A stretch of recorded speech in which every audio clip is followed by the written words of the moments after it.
2 கிட்னிஸும் failure ஆன ஒரு பொண்ணு தன்னோட ஃப்ரெண்டோட கல்யாணத்துக்காக டான்ஸ் ரிஹர்சல் பண்ணிட்டு இருக்கா. இந்த சமயத்துல அவளோட ஃப்ரெண்டு கிட்ட இவங்க அம்மா நிறைய பன்ஸ் கொடுத்தாங்க அப்படின்ற மாதிரி ஆசையா அந்த ஃப்ரெண்டு கிட்ட அந்த பன்னையும் கொடுக்கறா. சரி எனக்கு டயாலிசிஸ்க்கு டைம் ஆகுதுன்னு சொல்லி இவளும் கிளம்பி போக அங்க டயாலிசிஸ்ல இவ படுற கஷ்டத்தை பார்க்கும்போது நமக்கே ரொம்பவே பாவமா இருக்கும். அந்த வலி வேதனைலாம் டயாலிசிஸ் பேஷண்ட்ஸ்ல இப்படிதான் தாங்கிட்டு இருக்காங்க அப்படின்ற மாதிரி நமக்கே தோணும்.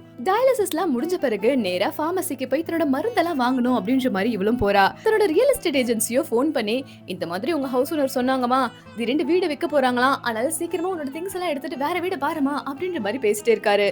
ஆல்ரெடி இந்த பொண்ணுக்கு வேற ரொம்ப டென்ஷனாவே இருக்கு. என்னடா பண்றதுன்னு சொல்லி நினைக்கிறதுக்குள்ளேயே அங்க மெடிக்கல்ல இருந்தவங்க வேற பிரிஸ்கிரிப்ஷன் கேட்கவும் பேக்ல பிரிஸ்கிரிப்ஷனை தேட ஆரம்பிக்கிறா.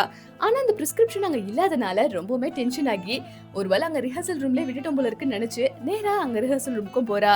அங்க போய் பார்த்தா தன்னோட ஃப்ரெண்டுக்கு ஆசையா கொடுத்த பண்ண கூட அவ சாப்பிடாம தான் ஒரு நோயாளியா இருக்கனால இவ எது கொடுத்தாலும் வாங்காம போயிட்டேன்னு சொல்லி அவளுக்கு ரொம்பவே ஃபீல் ஆகி அந்த பண்ண எல்லாமே அவளே வீட்டுக்கு கொண்டு போறா. சரி வீட்டுக்கு போய் அந்த பண்ண நம்ம சாப்பிடலாமேன்னு சொல்லிட்டு சரி மைக்ரோவேவ் ஆன் பண்ணலாம்னு சொல்லி அந்த பண்ண வச்சு சூடு பண்ணலான்னு பாக்குறா. ஆனா அதுக்குள்ள பவரும் ஆஃப் ஆயிடுது. சரி பவர் தான் ஆஃப் ஆயிடுச்சே, கேஸ்லயாச்சும் பத்த வைக்கலாம்னு சொல்லி கேஸையும் ஆன் பண்றா. ஆனா கேஸும் தீர்ந்து போச்சு. என்னடா இது லைஃப், நமக்கு மட்டும் தான் இப்படி இருக்கான்னு சொல்லி ரொம்பவே டென்ஷன் ஆகி அங்க இருக்கிற பாத்திரத்தை எல்லாத்தையுமே தூக்கி போட்டு உடைச்சு பயங்கரமா கொஞ்ச நேரத்துக்கு அழுதெல்லாம் முடிச்ச பிறகு அப்படியே அவளை மீறி தூங்கவும் செய்யறா. அடுத்த நாள் காலை திடீர்னு ரியல் எஸ்டேட் ஏஜென்ட்டும் மறுபடியும் போன் பண்ணி இங்க பாருங்கம்மா, வீட்டுக்கு வேற ஏதோ கிளைண்ட் வராங்களாம், அதனால தயவு செஞ்சு உன்னோட மருந்து எல்லாத்தையும் மறைச்சு வைமா, அப்புறம் கிளைண்ட் பார்த்தாங்கன்னா வீட வாங்க மாட்டாங்க அப்படின்ற மாதிரி அவர் சொன்னதுமே அந்த ஏஜென்ட் மேல கோவப்பட்ட இவ நேரா அந்த ஆபீஸ்க்கு போய் அவரை பயங்கரமா திட்ட ஆரம்பிக்கிறா. என்ன நினைச்சிட்டு இருக்கீங்க, என்ன மாதிரி ஒரு உடம்பு முடியாத பேஷண்ட்டுக்கு இந்த மாதிரி தொல்லை பண்ணுவீங்க? இந்த வீட்டுக்கு நான் ஆல்ரெடி லீஸும் கொடுத்துட்டேன், அப்புறம் எதுக்கு என்ன டார்ச்சர் பண்ணிட்டு இருக்கீங்க? எல்லாம் பண்றதெல்லாம் சரி, என்னோட மருந்து எடுத்து மறைச்சு வைன்னு சொல்றதுக்கு உங்களுக்கு என்ன ரைட்ஸ் இருக்கு? என்ன மாதிரி பேஷண்ட்ஸ் எல்லாம் பார்த்தா உங்களுக்கு என்ன இலக்காரமா இருக்கா அப்படின்னு சொல்லி அவரை போட்டு பயங்கரமா திட்ட ஆரம்பிக்கிறா.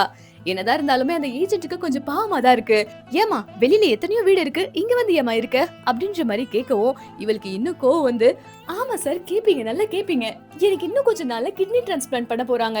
நான் இருக்கிற வீட்டுக்கும் அந்த ஹாஸ்பிட்டலுக்கும் 3 கிலோமீட்டர் தூரம் தான் இருக்கு.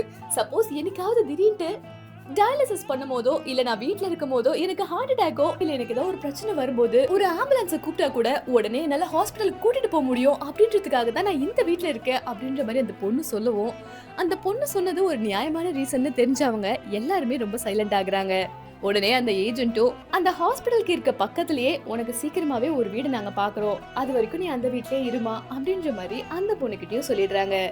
அந்த ஹவுஸ் ஓனரை பொறுத்த வரைக்கும் ஒரு வீடு அப்படின்றது அவங்களுக்கு ஒரு இன்வெஸ்ட்மெண்ட். ஆனா இந்த பொண்ணுக்கு அது ஒரு லைஃப் லைன் தானே. ஆனா ஏன் சில இடத்துல இதெல்லாம் புரிஞ்சுக்க மாட்டேங்கிறாங்கன்னே தெரியல.